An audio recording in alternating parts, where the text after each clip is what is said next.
Hello everyone and welcome to Krishti's diary. আর এটা হচ্ছে 2021-এর ভিডিও, যে সময়টা আমরা আমাদের দিদুনের জন্মদিন পালন করেছিলাম। আর এটা আমার খুব মনের কাছের ভিডিও, আমি চাই এটা আমার চ্যানেলে সারা জীবন স্মৃতি হয়ে থেকে যাক। তো চলো তোমাদেরকে আমাদের পরিবারের সাথে একটু পরিচয় করাই। যে প্রথমে খাওয়াচ্ছিল সে হচ্ছে আমার মা, অর্থাৎ দিদুনের বড় মেয়ে। আর এখন যে খাওয়াচ্ছে সে হচ্ছে দিদুনের ছোট মেয়ে, মানে আমার মাসি।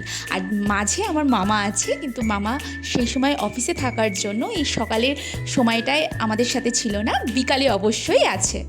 আমাদের বাড়িতে জানো তো, সবাই খুব আপন করে নিতে পারি মানুষদের, এবং আমরা মনে করি যে রক্তের সম্পর্কের মতো কিছু মনের সম্পর্ক হয় যারা ভীষণ আপন হয়। তো একে এই যে মাসি খাওয়াচ্ছে, আমরা আর কি সবাই বড় মাসি বলি, এটা হচ্ছে প্রীতি মাসি। এরপরে যিনি এলেন সে হচ্ছে আমাদের দি গ্রেট মায়া মাসি, অর্থাৎ প্রীতি মাসির বোন। এবং আমাদের বাড়ির লোকের পরে যদি দিদুন কারোর কথা শোনে সেটা হচ্ছে মায়ামাসির কথা। আর এরপরেই হচ্ছে দিদুনের নাতি নাতনিদের পালা। আর এই যে পুরো প্ল্যানটা যে এক্সিকিউট করেছে, যার মাথা থেকে বেরিয়েছে, এবং যে হচ্ছে এই বাড়ির বড় নাতনি এবং সবার বড় আদরের, এবং সবাই যার কথা মেনে চলে, সেটা না নাদার দেন আমি, কৃষ্টি।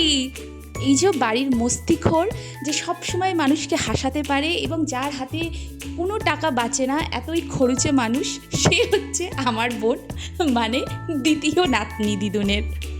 এরপরে হচ্ছে ইনি তৃতীয় জন, যিনি হচ্ছেন সৌমিলি, মানে আমাদের ছোট বোন আর মাসির বড় মেয়ে। এই যে বাড়ির সবচেয়ে বড় সদস্য, যে পুরো ক্যামেরাটা জুড়ে ছিল প্রথম থেকে এবং সারাক্ষণ এদিক ওদিক করে যাচ্ছে, এই হচ্ছে আমাদের মাসির ছোট ছেলে আর আমাদের বাড়ির সব থেকে ছোট সদস্য এবং আমার দিদুনের ছোট নাতি।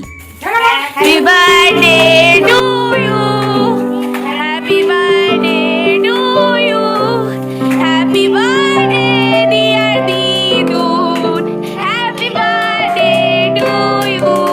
এটা ছিল সন্ধ্যার প্রোগ্রাম, যেখানে দিদুনকে আমি নিজের হাতে সাজিয়েছিলাম। এই সময় না একটা খুব সুন্দর নাচ করা হয়েছিল, আমি দিদুন হয়েছিলাম আর আমার মাসির মেয়ে আর কি, আর সব নাতি নাতনিদের রোল প্লে করেছিল। যাই হোক, ডান্সটা আর খুঁজে পাচ্ছি না, বড় দুঃখের ব্যাপার। তো আমার বোনের পাশে যে বসে আছে সে হচ্ছে মাসির হাজব্যান্ড, মানে আমাদের মেশো।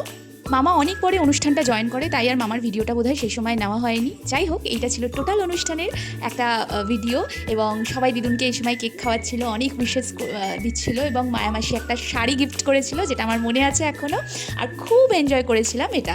তো পরিবার না, মানে পরিবারের মানুষগুলো যারা বৃদ্ধ বয়স্ক, যাদের কোনো কিছু পালন করা হয়নি, আমরা যদি একটা দিন সবাই মিলে স্পেশাল করতে পারি, তাদেরও খুব ভালো লাগবে। তো তোমরা জানিও ভিডিওটা কেমন হয়েছে, আর দিদুনের কিছু কথা তোমরাই শুনে নাও। কি বলতে চাও?